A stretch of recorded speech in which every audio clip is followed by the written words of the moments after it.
Near mint condition, the home of collected editions. Oh my gosh, look at that panel of Batman. You have the absolute, you have the deluxe. DC Comics firing on all cylinders.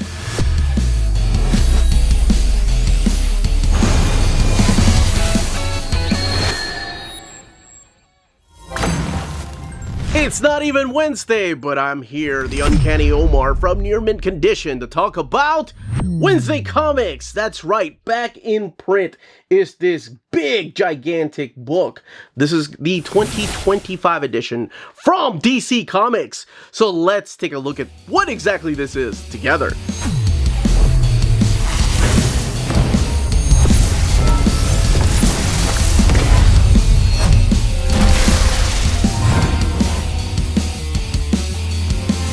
And welcome back, everybody.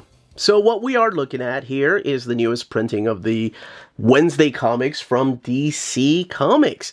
This was such a cool concept and idea, and it is now back in print for the people that missed out on the original printing. As a matter of fact, I did a retro view of my original printing years ago, before it was even announced that this was going to be reprinted. But here we are in 2025, and this is the 2025 edition.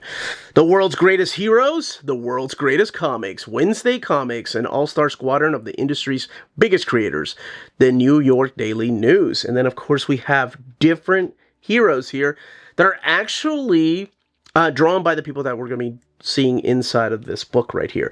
A giant-sized serving of fun, truly one of a kind. And when I say giant size, I mean giant freaking size. This is a huge book. So here it is compared to an omnibus. It will not fit in your billy. It will not, maybe if you take off the shelves, all of them, it will not fit on your Kallax. It will fit on the top of your Kallax though. That's where I keep my copy. And yes, it is taller and longer than an Omni. And just so you can rest assured, it is also taller and longer than an Absolute Edition. So, to kind of give you an idea of just how big this Wednesday Comics book is. As I mentioned earlier, it has been printed before. Here is my original printing. Everything looking the same, except maybe the color is just a little more vibrant in the new printing. I don't keep my books out by the sun, so it's not like the sun actually sucked the life out of my book. It's just the way that it looks with the new printing. DC logos, the big difference, of course, going back to the classic bullet logo. And the other thing I noticed is that the new printing is actually thicker. So we'll be doing an internal comparison here in a little bit to make sure if it's the paper stock or if it's the way that it's bound. And then looking at the backs of the books here, the panels, everything looking the same. Again, looking a little bit more vibrant over here. The retail price of the original printing was $49.99. Over here, the new printing is $75. No dust jacket on these. So let's bring the focus back to this. So let's go ahead and open it up and talk about exactly what this project was about, and hopefully one day we'll have like a Tuesday or Thursday Comics or more Wednesday Comics. Oh, that would be so cool. Okay, let's go ahead and get this big book opened. First of all, love the end sheets, which just shows the logos of the characters and their stories that you're going to be seeing through here. The same end sheets are found here in the back. Very cool that they did that. So immediately, this book is so different than most of the books that are being published, of course, by DC Comics at the time. Wednesday Comics, this is actually the way they were originally released. It was such a cool concept. And then the breakdown of how these stories are collected in this collection, different than the newspapers. And honestly, the newspapers were bigger than this. So the dimensions of this is actually smaller than the way they were originally printed.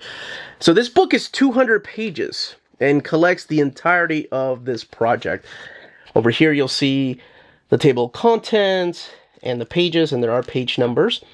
And the characters with their picture right here, and who the creators were behind the stories. So you'll have a Kurt Busiek Green Lantern story with Joe Quinones. But also, when you turn to the actual story, it will tell you who the creators are. And speaking of the person behind this whole project, here he is, Mark Chiarello, and talking about how he wanted to come to DC with an idea of bringing it to life. And what he did was actually clip and blow up some panels from different comic strips, and mainly, of course, Tim Sale's art here for Batman. And this is how he approached them. This is what he wanted to do. So one-page stories that would continue on to the next week. But the way this is collected, like I mentioned, you have the entirety of like all of Batman together instead of being broken up by like Superman and Flash and Deadman. And I think that's a better way to read these. Otherwise, you're just like, oh, I'm experiencing this in a weekly format. So the first story is Batman by Brian Azzarello and Eduardo Rizzo. And this is all a story about inheritance and a murder man's estate. That's all this is. And Batman getting caught in the middle. But again, it's more about the experience of these particular stories and how they were originally published. And one page is all you get. Like one page is all you get. And then you move on and wait for the next week. Then we get Command E right here with wonderful artwork by Ryan Sook. This is the one by Dave Gibbons. And this is Command E just going to the city of apes. I'm trying to help out the Tiger Army here, as we'll see through here. Wonderful, wonderful artwork. We saw something similar when they did the Command E, what was it, Command E? The Command E Project, I think is what it was called, where you had different creators come in and write stories featuring the character of Command E.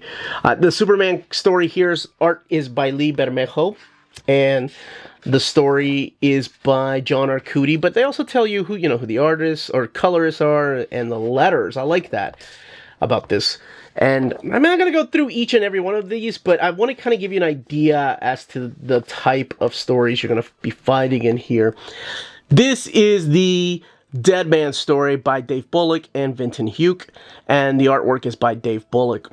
And this is a story how Deadman is trying to stop a serial killer, and then he gets trapped into this like demonic type of dimension where perhaps he could be harmed because he's not truly dead there. Here's the Green Lantern story, as I mentioned earlier, by Kurt Busiek and Joe Quinones with Pat Brosseau. And this is the Hal Jordan. Now, that is something important to note, is that I know there's been many incarnations of some of these characters, like Green Lantern, for example, but it is set, I want to say, like, this is mainly probably the most popular versions of the characters. If it's Green Lantern, it's going to be Hal Jordan. If it's Batman, it's going to be Bruce Wayne. Although some of them don't tell you exactly who they are, what incarnation you're looking at. Some of them just kind of expect you to know a little bit about the characters. And other stories, you don't need to know anything about the characters at all. You could just be thrown into the middle of the madness, like this Metamorphose story here by Mike Allred and Neil Gaiman. There's a Teen Titans story. This one actually has artwork by Sean Galloway that makes it look like it's got this new modern flair to it. So it's obviously the almost like the Young Justice team here from the cartoon, not the Young Justice, the comic book. And Strange Adventures. Strange Adventures is so awesome because it has that like Jack Kirby flair because it's Paul Pope doing everything here. Oh, it's so solid. And it's all about this warlord. What is his name? Is it Kogo? Lord Korgo, maybe? And is trying to take over the city of Ranagar. And of course, who's going to get involved? And you can probably guess is Adam Strange, of course. But he's not alone. He's going to have some help here. It's a killer storyline with wonderful artwork. Oh man, this one is so cute. This is Jimmy Palmiotti and Amanda Connor. They work so well together. Probably why they have been married for so many years too. Paul Mount's doing the colors here, but it is all a Supergirl story. She's trying to take care of Streaky and Crypto. That's all this is. This is an adorable story. Metal Man, this is actually by Dan Didio and Jose Luis Garcia Lopez, who's a classic DC artist coming to do this particular story of the Metal Men. So there they all are there. In case you're not familiar with them, of course, and who they're supposed to be. It's all a bank robbery, and it's the Metal Man interfering with that. Wonder Woman has this really amazing, like, fantasy feel to it. Let me see if this is the beginning. Yeah, right here. This one is done by Ben Caldwell, and I love this, like, it feels like an unfinished art style that he's using, because it seems really sketchy. Like, you can see the inks, but it has, like, a sketchier art style. I really like this. Oh, and each one of these, they do tell you who the creators of these original characters are. For example, over here is William M. Marston is the original creator of Wonder Woman. This is so awesome. This is amazing. This is a treat, because not only is it Sergeant Rock, but you immediately notice the art right here, and that's, of course, Joe Kubert. And you have his son, Adam Kubert, writing the stories in here. And this is where Sergeant Rock just ends up getting captured and tortured by a bunch of Nazis as they're trying to find out where the rest of Easy Company is. And it's a classic Sergeant Rock type of story, but done with a little bit of a modern flair. And what really should blow you away is this oversized Joe Kubert artwork. Because, man, nobody else could do Rock like Joe Kubert. This is Carl Kestrel's story with Brendan Fletcher. This is the Flash storyline right here. And this is trying to stop Gorilla Grodd from destroying a city. He taps into and this again is Barry Allen. He taps into the Speed Force a little bit and ends up causing some multiverse type of issues.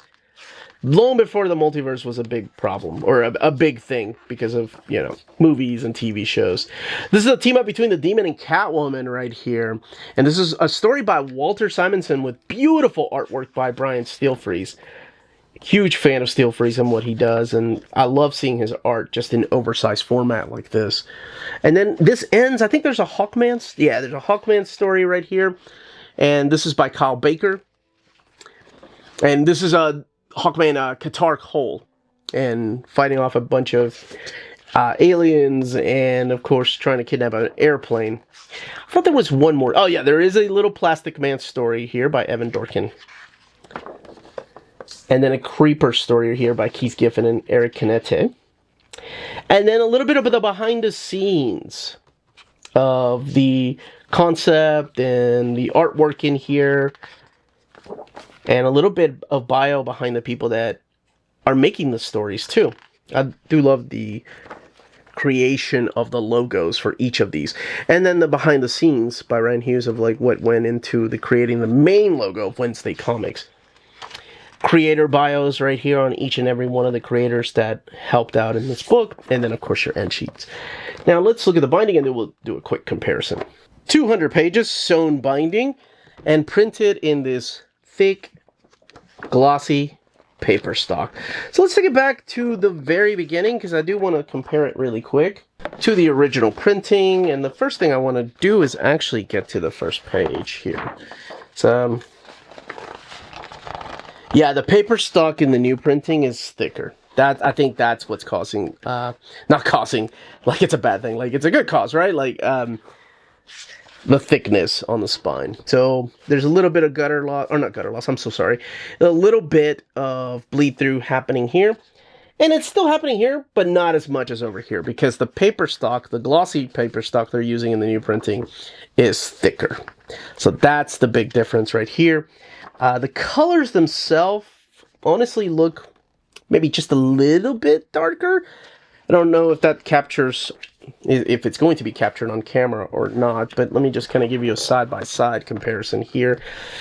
Just a little bit darker over here than in the original printing. That has to do more with the paper stock, not the actual scans. It seems like they're just using the exact same scans.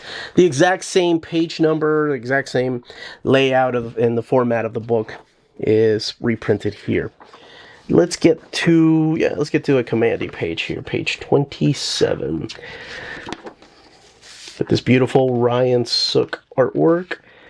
And each of the pages ends with, like, next week. So, instead of, like, being interrupted by Commandy and then another page of Superman and Deadman, they give you all of it together. So, yeah, that's what it is. It's the thickness of the paper stock. But that's it! That is Wednesday Comics, back in print, and that, as they say, is that. If you're interested in purchasing this printing of Wednesday Comics, don't forget to check out our sponsor, cheapgraphicnovels.com, your online home for graphic novels and collected editions up to 50% off cover price. They have excellent shipping and prompt and helpful service. Check out their bargain deals for up to 90% off cover price. And don't forget that CGN also takes pre-orders. That way you don't miss out on the hottest releases. And they are currently running a special promotion for you Minties. If you're a first-time customer, after receiving your order confirmation email, reply back to that email and let them know Near Mint Condition sent you their way. They will then apply a free shipping promotional credit to your next order in the US. Cheap Graphic Novels, your source for the hottest books with the kind of deep discount, quality shipping, and customer service that will keep you coming back for more. And that was the content, the page count, and build of this new edition. Let me know, and of course the comparison to the original printing. Let me know in the comments down below if you've never heard of this and this is the first time you're hearing about it. I know I've done an overview. I think it was a retro view of my original printing years ago. So it makes me happy to be talking about books again like this that are back in print. And not just Omnis or Absolute editions that they're reprinting. They're reprinting deluxe editions and then big formats like this. But that's it, everyone. Stay healthy and safe out there. And hopefully one day we'll have a Tuesday Comics, Thursday Comics. That would be kind of cool. Much love!